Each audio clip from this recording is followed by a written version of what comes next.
आप देख रहे हैं आजाद बोल इंडिया का हेडलाइन शो। आज है 2 दिसंबर 2024। मैं हूं आदिल खान आजाद। दुनिया के सबसे बड़े अखबारों से चुनी गई सबसे बड़ी खबरों में आज आप देखेंगे अल-कस्साम ने नॉर्थ गजा में टैंक बुलडोजर उड़ाए।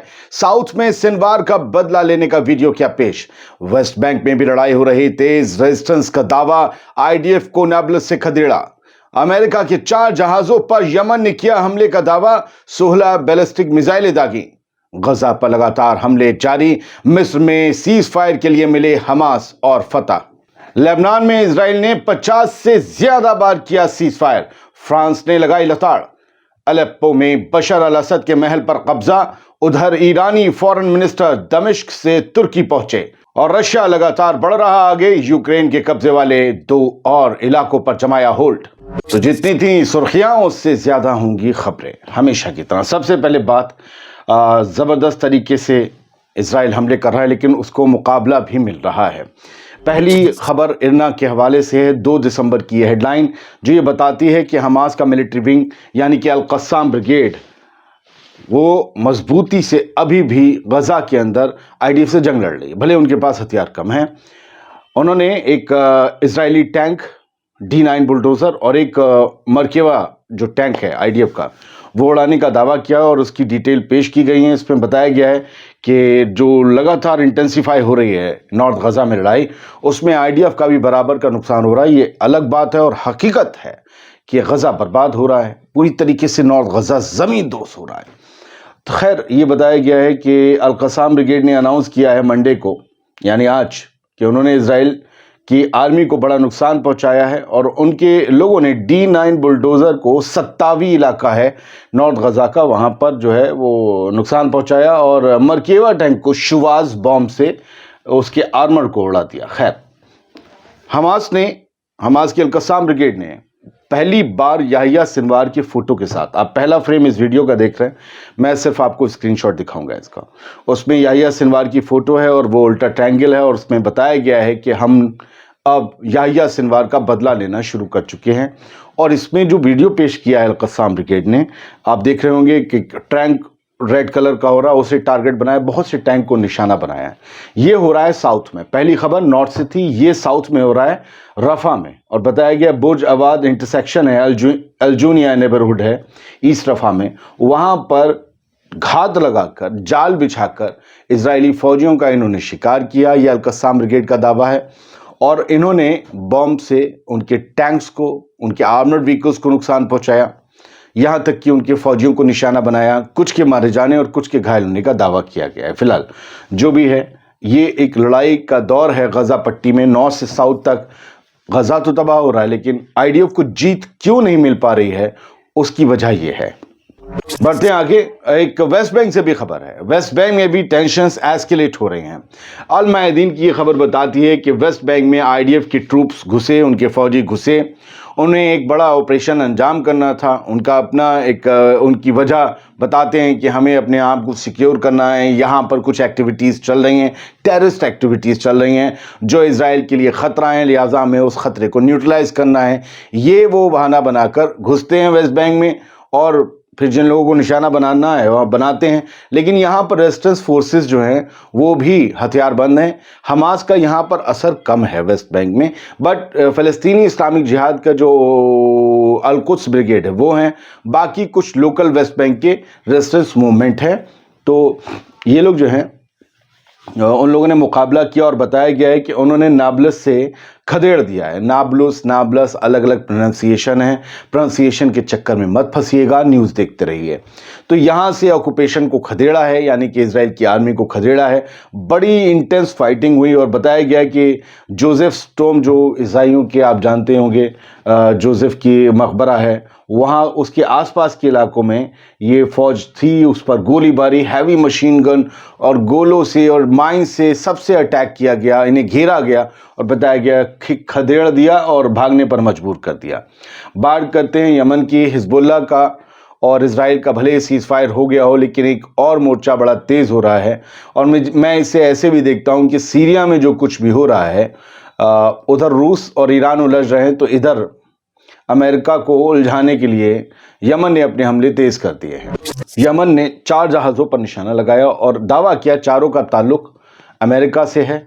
अमेरिका का इसमें यूएस नेवी का एक वॉरशिप था और 3 सप्लाई शिप शामिल थे।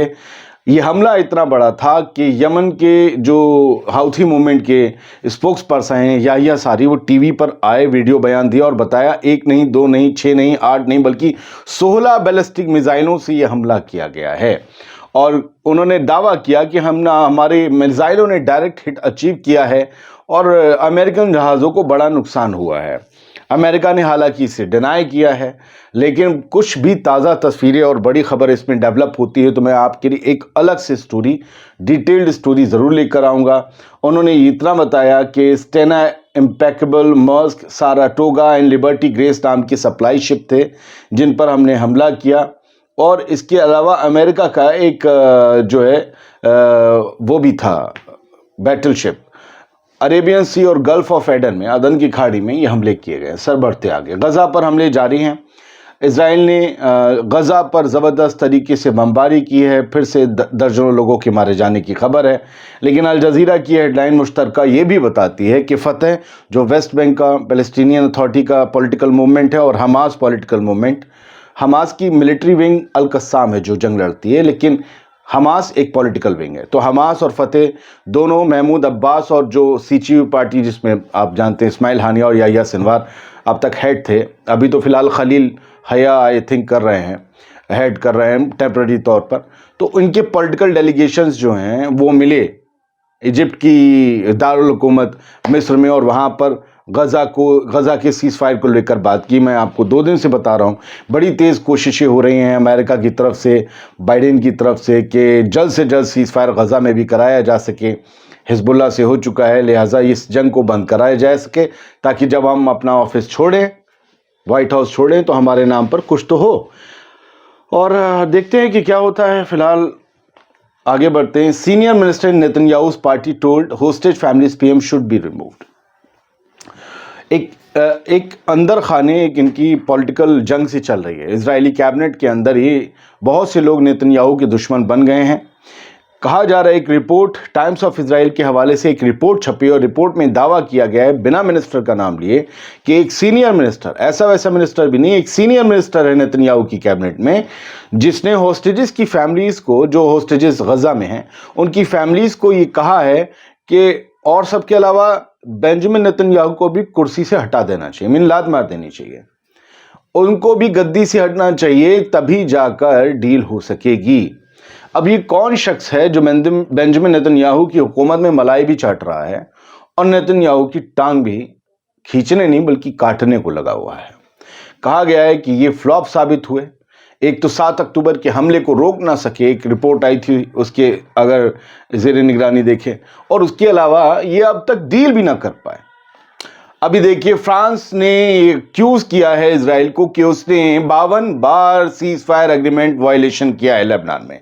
52 बार अभी तक लेबनान से सीज फायर करने के बाद 52 बार सीज फायर तोड़ा है, क्योंकि अभी आपको पता है कि अभी 3 और लोग मारे गए हैं इजराइल के हमले में, और ये कहा है कि इससे हालात बिगड़ जाएंगे। बहुत मुश्किल से हिजबुल्लाह को यूएस और फ्रांस बातचीत की पटरी पर लाए, तब जाकर इजराइल से हो सका सीज फायर। लेकिन उसके बावजूद, सीज फायर के बावजूद, हर रोज गोले गोली दाग कर इजराइल की फौज आईडीएफ वहां पर ये कह रही है कि इन 60-50 गांवों में लेबनानी अभी वापस नहीं लौट सकते क्योंकि आईडीएफ यहां है।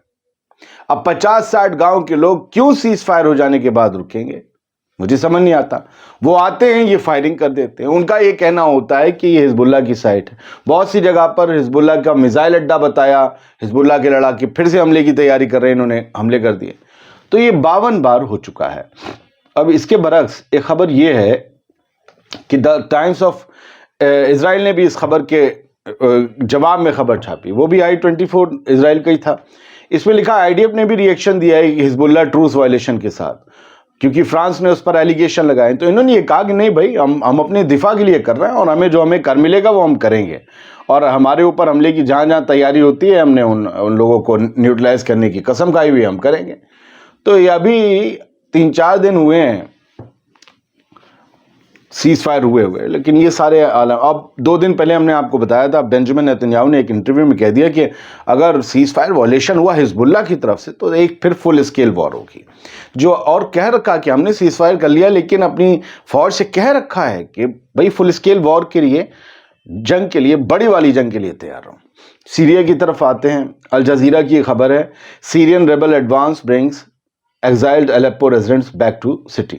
जैसे जैसे सीरिया के, ये कहते हैं रेबल्स यानी बागी, आगे बढ़ रहे हैं, अल जजीरा की भाषा भैया बहुत से लोगों को समझ नहीं आता है, खैर अपना अपना नज़रिया है न्यूज़ देखने का।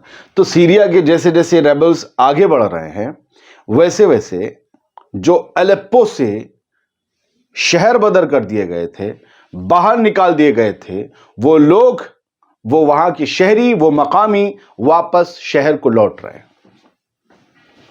जैसे ही अलेप्पो पर बहुत बड़ा ज्यादा जो होल्ड हुआ था बशर अल असद का, उसके बाद बहुत से लोग बाहर निकाल दिए गए थे या चले गए थे। अब वो इन रेबल्स, इन मिलिशिया के कब्जे के बाद वापस अपने शहरों को लौट रहे हैं, क्योंकि अब सिक्योरिटी ये कर रहे हैं। तो ये पावर की बड़ी तगड़ी जंग है। इसमें कोई किसी को फंड कर रहा है, कोई किसी से दोस्ती निभा रहा है। बिना फंडिंग के तो ये मिलिशिया नहीं आ गया, जाहिर सी बात है। और वो सवाल भी जायज़ है कि भैया फ़लस्तीन के लिए तुमने गोली नहीं चलाई और यहाँ आके तुम गोला गोली सब चला रहे हो। देखिए, खैर फ़लस्तीन के लिए तो बशर अल असद ने भी आर्मी नहीं भेजी आज तो इनके लिए आर्मी भेजी है ना। सीरिया से लेबनान की सरहद मिलती है, लेबनान से कब्जे वाले फ़लस्तीन की सरहद मिलती है। रूस ने भी बम नहीं बरसाए। रोज़ सीरिया पर हमले कर रहा है इजराइल, रोज़ जाकर साइट्स IRGC को उड़ा रहा। कभी ये नहीं कहा कि ये हमारी सॉवरेनिटी का मामला है, खुद मुख्तारी का मामला है। सच पूछिएगा, आप किसी के भी सपोर्टर हो सकते हैं, क्या ये सवाल जायज़ नहीं है?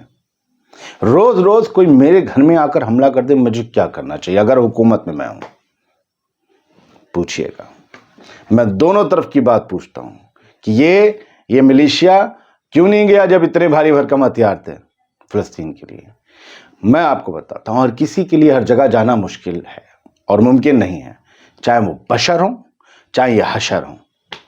रेबल्स हैव कैप्चर्ड असद्स प्लेस, या इन्होंने भी बागी लिखा है वायनेट ने कि इन लोगों ने बशर अल असद का महल कब्जा लिया और अलेप्पो में। और सीरियन प्रेसिडेंट ने कहा है, यानी बशर अल असद ने, कि terrorism only understands power, we will break it. देखिए, अब यहां आतंकवाद का नाम आया ना। बशर अल असद इसे आतंकवाद कहते हैं, दुनिया इससे रेबल करे। असद ने जो कहा है वो भी बोलूंगा। असद ने कहा कि आतंकवाद और आतंकवादी सिर्फ और सिर्फ ताकत की भाषा, ताकत की जुबान समझते हैं, हम उन्हें तोड़ कर रख देंगे। अब प्रेसिडेंट है भाई, वो कहेगा, उसकी भाई रिजीम जाने की बात है, समझे। ये और बात है कि बशर अल असद पर इल्ज़ाम है, पढ़े लिखे लोग जानते हैं, बाकी तो हर तरफ हर तरह के लोग हैं। पढ़े लिखे लोग जानते हैं कि यह मोनार्की है क्या? बशर अल असद के अब्बा भी रहेंगे प्रेसिडेंट और असद भी रहेगा। किस तरीके से इनकी वोटिंग नहीं है, लेकिन एक तरफा इलेक्शन हुआ, सबने बायकॉट किया था और ये रिजीम में कायम है। सारा मसला पॉलिटिक्स का है सर, सारा मसला इस कुर्सी का है, कुछ नहीं है बाकी। इसी की इल्जाम तराशी है। हम आप लड़े पड़े रहते हैं। ये जो आए हैं ना हथियार लेकर, जो फ़लस्तीन न जा पाए, अब अलेप्पो कब्जा रहा है, ये भी पावर ही लेने आए हैं, फिर ये भी वही करेंगे। यहां सब ऐसे ही हैं। ईरान के फॉरेन मिनिस्टर अब्बास अराक्ची बड़ा शानदार आदमी है। और ये बंदा जो है ना, ये समझ लो मसूद पेज़ेश्कियान का जिक्र इतना नहीं जितना अराक्ची का है। ये बंदा पहुंचा था कल डेमस्कस, इन्होंने बातचीत करी थी बशर अल असद से। अभी ये सुबह सुबह अंकारा पहुंच गए, तुर्की। अब ये एर्दोगान साहब से तो वहाँ मुलाकात नहीं होगी इनकी, लेकिन अराक्ची साहब की मुलाकात आप यूँ समझिए, जो सुपर सीनियर ऑफिशियल हैं एर्दोगान हुकूमत के, उनसे होंगे। और जो US इनका ईरान का एनवॉय है तुर्की के अंदर अंकारा में, उनसे सबसे मुलाकात होगी। बाद बायलैटरल टॉक्स भी होंगी, दोनों ममालिक के रिश्तों को और तिजारती रिश्तों, सिफारती रिश्तों के अलावा सीरिया के और मिडिल ईस्ट के हालात पर भी होगी। کل کی آپ کو تصویر دکھا دوں، یہ بشر الاسد کے ساتھ میٹنگ ہو رہی تھی عباس اراغچی کی، اس میں بھی کافی زیادہ ڈسکس کیا گیا ہے۔ اراغچی کا یہ دورہ اور کسی مسئلے کو لے کر نہیں کہا جا سکتا، سیدھا سیدھا جو سیریا میں ہو رہا ہے اس سے جوڑ کر ہی دیکھنا چاہیے۔ ظاہر سی بات ہے کہ حکومت کا اور خامنئی صاحب کا پیغام لے کر اراغچی کچھ پہنچے ہوں گے۔ یہ ساری باتیں اس وقت فون پر کرنے کی تو نہیں ہوتی، اس دور میں سب انٹرسیپٹ ہو جاتا ہے، لہٰذا کوئی خاص بات اور خاص پیغام لے کر پہنچے ہوں گے، یا خاص گارنٹی بھی مانگ رہے ہوں گے جو IRGC باقی لوگوں آفیشرس ہیں ان کی حفاظت کو لے کر آپ کیا کر رہے ہیں بشر الاسد صاحب۔ ہر طرح کی بات ہوتی کہ ہم تو یہ کریں گے، آپ کیا کر رہے ہیں۔ رشین فورسز لگاتار آگے بڑھ رہی ہیں اور ڈونیٹس کا ایک علاقے ہیں دو، پیتروواکا یا پیترووکا اور ایلینکا، انہیں پچھلے ایک دن میں انہوں نے واپس یوکرین سے قبضانے کا دعویٰ کیا ہے۔ ہیڈ لائن شو میں اتنا ہی، بہت بہت شکریہ، سلامت رہیے، خوش رہیے۔